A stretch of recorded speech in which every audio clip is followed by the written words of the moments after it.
Ok, ahora vamos a ver el concepto de función cuasi convexa y de manera similar el de función cuasi cóncava. Entonces, sea X un conjunto diferente de vacío que a la vez es un conjunto convexo de Rn. Entonces, si tenemos una función que vaya de este conjunto que es convexo, diferente de vacío, de Rn a R,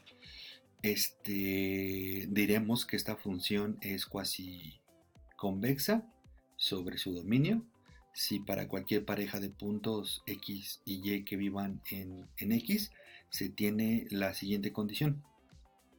Se tiene que f aplicada a la combinación convexa de x y de y es menor o igual que el máximo entre f de x y f de y. Y bueno, como es una combinación convexa, pues lambda puede ser cualquier número entre 0 y 1.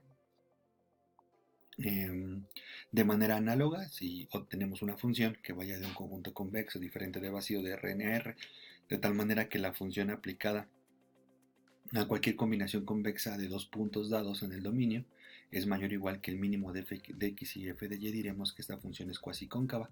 Esto pues para cualquier escalar entre 0 y 1. Una manera de acordarse de esta definición sería lo siguiente, ¿no? Vamos a pensar en una función convexa. Un ejemplo siempre es una parábola que abre hacia arriba. Vamos a tomar dos puntos que estén sobre la gráfica y vamos a trazar una línea recta. Y entonces aquí sería como acordarse, ¿no? Del siguiente esquema para escribir la definición, ¿no? La altura más grande entre los dos puntos que tomé, pues es la altura que estoy señalando en este momento. Y si observamos la parábola, todas las alturas de la parábola son más chicas que esta altura. Entonces, una manera de acordarse de la definición de cuasi convexa sería decir que la combinación convexa es menor o igual que el máximo, ¿no? Es decir, todas las alturas en negro para esta línea recta son más grandes que la altura máxima. Esta sería f de x y esta sería f de y, por ejemplo, ¿no? Sería una manera de acordarse de cómo escribir la definición. De manera similar, una forma de acordarse cómo escribir la definición para una función cuasi cóncava sería pintar un ejemplo de una función cóncava. Un ejemplo de una función cóncava de RR sería una parábola que abre hacia abajo. Entonces, darnos cuenta que en todas las alturas que están en esta recta, que se ha trazado eligiendo dos puntos que están sobre la gráfica, todas las alturas son más grandes que la altura más chica. Entonces, precisamente es lo que decimos aquí, ¿no? La combinación convexa de la función aplicada a una combinación convexa es mayor o igual que el mínimo entre f de x y f de y. Entonces, las alturas son más grandes que la f de x, ¿no? Los que están por acá. Este es f de x, este es f de y. Obviamente, pues es opcional acordarse de esto, ¿no? Uno puede simplemente aprenderse la definición y ya. ¿Ok? Entonces, ¿cómo se vería una función cuasi convexa de RR? Pues sería esta gráfica, por ejemplo, que está en naranja, ¿no? Entonces, observemos, por ejemplo, si yo tomo cualesquiera dos puntos, voy a pensar en que elegí esta X y esta Y. Entonces me fijo en su f de X y me fijo en su f de Y. Y lo que tengo que darme cuenta es que la función aplicada a cualquier combinación convexa de x de y, es decir, la función aplicada a cualquier punto que viva entre x y y, sería la recta, sería la gráfica en naranja, siempre es más chica que el máximo entre f de x y f de y, es decir, f de y es la altura más grande. Si elijo entre f de x y f de y es la altura más grande. Pero observemos que todos los puntos que están entre x y y, la altura no supera a la f de y, ¿no? O sea, no supera al máximo. Si lo hago para cualesquiera dos puntos, debería de pasar ese comportamiento. Pero a la vez tenemos la siguiente observación: esta función no es convexa, porque para que una función sea convexa, la definición de función convexa es aquella que cuando le aplicas la función a cualquier combinación lineal, a cualquier combinación convexa de dos puntos, siempre la altura está por debajo de la línea recta que une esos dos puntos. Observemos que específicamente para esta x y para esta y, la altura de un punto que vive entre x y y evaluada en la función es más grande que la evaluación en la recta. Entonces, este es un ejemplo de una función que es cuasi convexa, pero que no es convexa. ¿Ok? De manera similar tenemos esta gráfica de esta función discontinua, es decir, en este punto hay una discontinuidad tipo salto, brinca la función. Esta es una función cuasi convexa. Si hago esta idea de elegir dos puntos y ver que las evaluaciones de cualquier combinación convexa de estos puntos siempre son menores que el máximo de f de x y de f de y para cualesquiera dos elementos que yo elija, me voy a dar cuenta eh, que satisfacen la definición y es discontinua, ¿no? Es decir, puede haber funciones cuasi convexas continuas y discontinuas. De manera similar, voy a elegir esta función, ¿ok? Y este es un ejemplo de una función que sería cuasi cóncava, es decir, en dados dos puntos, me fijo en su f de x y me fijo en su f de y. Entonces la definición de cuasi cóncava, la definición de cuasi cóncava me dice que si yo evalúo la función en cualquier punto que esté entre x y y, entonces sería lo que está en rojo, ¿ok? Esas alturas de forma gráfica son mayores que el mínimo de f de x y f de y. Entonces, para este caso, f de x es este valor, f de y es este valor, el mínimo es f de x, y como observo, las alturas de la función son mayores que la f de x, que es el mínimo entre estas dos alturas. Pero aparte esta función, aparte de ser cuasi cóncava, pues también la función es cóncava, porque satisface la definición de concavidad de forma geométrica, ¿no? Es decir, una función es cóncava si la evaluación de la función en cualquier punto que esté entre x y y es mayor que la evaluación en la recta de los puntos de la evaluación de la recta que une los puntos x y y. Entonces, bueno, aquí lo que queremos denotar es lo siguiente, ¿no? Hay funciones cuasi convexas que no son convexas, va a haber funciones cuasi convexas que también son convexas. Y este ejemplo, pues la idea sería que hay funciones cuasi cóncavas que son también cóncavas, pero va a haber funciones que son cuasi cóncavas que no son cóncavas. Evidentemente, los conceptos no son equivalentes porque si no, pues no tendría mucho sentido en principio definir ¿no? Para esta aplicación específicamente. Bueno, entonces hay varios resultados alrededor de funciones cuasi convexas y cuasi cóncavas y que se parecen mucho a los resultados que hay entre convexas y cóncavas. Por ejemplo, un resultado es que si f es una función cuasi convexa, eso es y solo si menos f es cuasi cóncava. Había un resultado similar para convexas y cóncavas. La prueba es lo siguiente, ¿no? Aquí es muy fácil probarlo, pero antes de probarlo voy a ver una propiedad que existe entre el mínimo y el máximo. Por ejemplo, la propiedad es la siguiente. Voy a tener dos números A y B, ¿ok? Entonces, si yo tengo dos números A y B, voy a suponer que el mínimo es A. Obviamente puede ser A o puede ser B. Vamos a pensar que es A. Entonces, el mínimo entre A y B coincide con ser el negativo del máximo entre menos A y menos B. Es una igualdad, es decir, puedo sustituir el mínimo por el máximo haciendo estos ajustes. ¿Cuáles ajustes tengo que hacer? Cambiarle el signo a los elementos, al A y al B le cambio el signo, o sea, multiplico por menos. Y aparte a ese resultado lo multiplico por menos. Es una identidad que vamos a tratar de argumentar en estos pasos.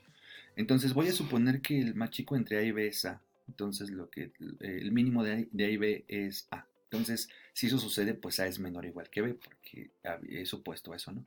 Si multiplico por menos esta desigualdad, me queda menos A y menos B, y la desigualdad cambia de sentido. Pero esta desigualdad, ¿qué me está diciendo? Esta desigualdad me está diciendo que el más grande entre menos A y menos B es menos A. Entonces, si yo obtengo el máximo entre menos A y menos B, como tengo esta desigualdad, pues el resultado entre menos A y menos B por esta desigualdad es menos A.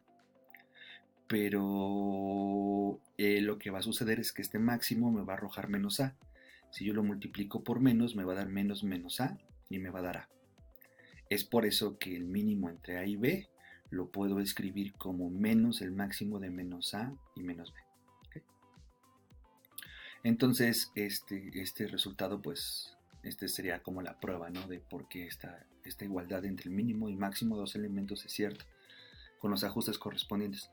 Entonces, ¿cómo vemos que si f es cuasi convexa? ¿Cómo vemos que menos f es cuasi cóncava? De la siguiente forma. Vamos a tomar una función cuasi convexa. Aquí está esta función cuasi convexa.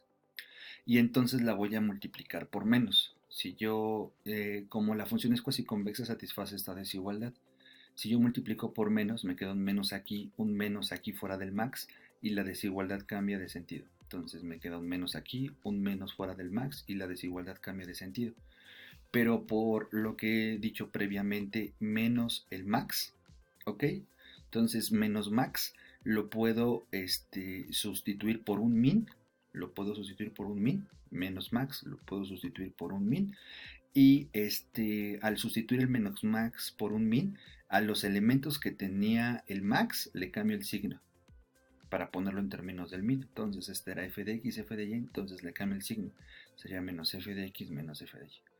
Entonces si seguimos esta desigualdad, estamos diciendo que menos f aplicada a una combinación convexa es igual al mínimo, es mayor o igual que el mínimo de entre menos f de x y menos f de y. Pero lo que nos está diciendo esta desigualdad es que menos f es cóncava. ¿Por qué menos f es cóncava? Porque menos f aplicada a una combinación convexa es mayor o igual que el mínimo de menos f de x y menos f de y. Entonces, de ahí se obtiene que si f es cuasi convexa, pues menos f es cuasi cóncava.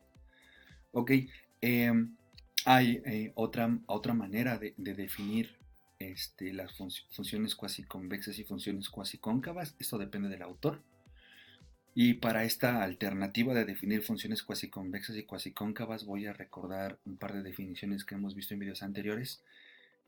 Una de ellas es el de conjunto de contorno superior. Entonces, para una función que va de Rn a R en un conjunto convexo, entonces vamos a definir su conjunto de contorno superior. Lo vamos a definir de la siguiente forma, ¿no? Indicamos U para decir que es de orden es conjunto de contorno superior. Como subíndice ponemos a qué función nos referimos y entre paréntesis vamos a indicar para qué valor. Ese va a ser el conjunto de orden superior para un determinado valor de la función f. Lo vamos a definir como todos los puntos que viven en el dominio, de tal forma que f de x es mayor o igual que esa constante. Recordemos que f de x ya está en R, ¿no? Entonces vamos a elegir todos esos puntos que vivan en el dominio, de tal manera que cuando le aplicamos f superan esta constante. Obviamente este alfa puede ser cualquier número real, ¿no? Entonces va a haber conjuntos de contorno superior para diferentes alfas. Y estos conjuntos pues van cambiando dependiendo del alfa que yo elija. De manera similar vamos a definir el conjunto de contorno inferior. Para una función que vaya de Rn a R lo denotamos como L. Y como subíndice indicamos a qué función nos referimos. Y alfa va a ser el escalar al cual no vamos a rebasar, por eso le vamos a llamar conjunto de contorno inferior. Lo definimos como los puntos que están en el dominio, de tal forma que cuando les aplicamos la función no superan este valor alfa. Si cambiamos alfa, pues este conjunto en general va a cambiar. Estos son subconjuntos de Rn, pues porque precisamente viven en el dominio de la función.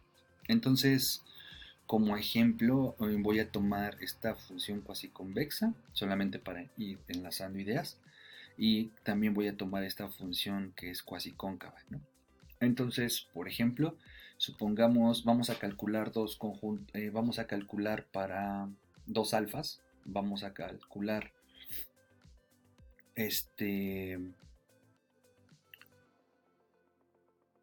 vamos a calcular para estos alfas vamos a calcular su conjunto de contorno superior y su conjunto de contorno inferior, ¿ok? Por ejemplo, voy a tomar el alfa 1 y le voy a calcular su conjunto de contorno inferior a la función f. Entonces esta es la función f. Entonces, el conjunto de contorno inferior para el alfa 1 pues serían todos los valores de x que no superen este valor alfa. Entonces, si yo observo todos los puntos que están entre las líneas en verde, ¿sale? Si yo les aplico la función f, las alturas están por debajo de la línea en verde. Por lo tanto, este conjunto es el conjunto de contorno inferior para el alfa 1, porque cuando les aplico la función, que sería, la gráfica sería esta la curva en naranja, no va a superar a este alfa 1. Específicamente tiene que ser este subconjunto, porque si yo me salgo de él, cuando le aplico la función, pues ya supero el alfa. ¿Ok? Ahora, por ejemplo,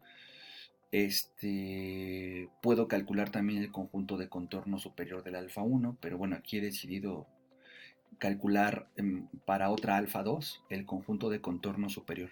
El conjunto de contorno superior del alfa 2, pues va a ser lo siguiente, ¿no? El conjunto de contorno superior son todos los puntos que vivan en el dominio de tal forma que cuando les aplico la función superan a este alfa 2, ¿no?